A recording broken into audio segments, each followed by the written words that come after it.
From Munich, we headed towards a town called Gangkofen.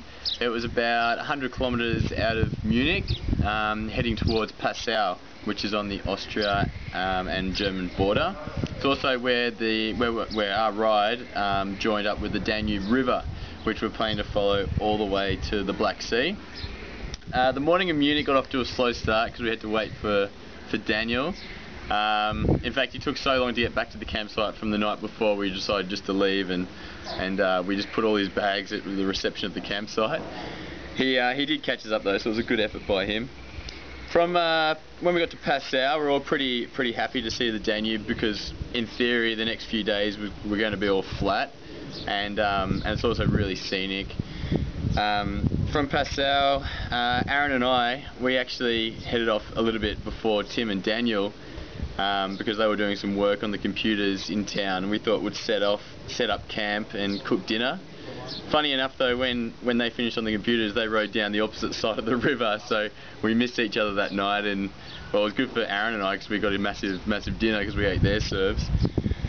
From there, we continued down to Linz, where we're back all four of us together. Aaron on the way into Linz got his wheel stuck in tram tracks and crashed. He managed to do it in probably the busiest area in Linz, so he got a bit of a concerned crowd, and then three mates just laughing at him. From Linz we headed towards Melk.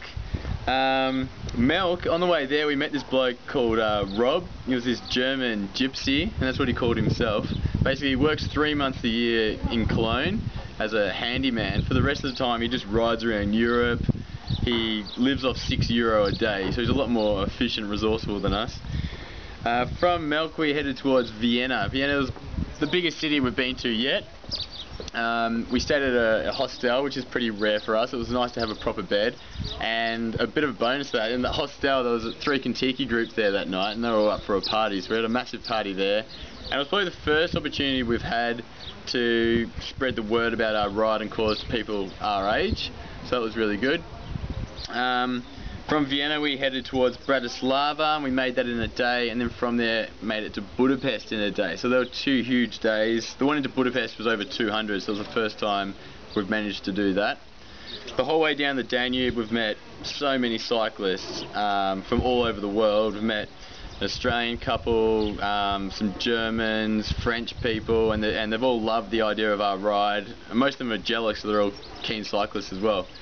But we've made it to a town called Augusto. We stayed in this fishing village. Brings up the end of the first month. If you'd like to read more about the first month, visit our website, ridetorescue.org. Just click on Dear Diary, and I've put a bit of a review of the first month, and I'll try my best to do that once a month as well. But yeah, keep watching. We'll have another month review soon enough.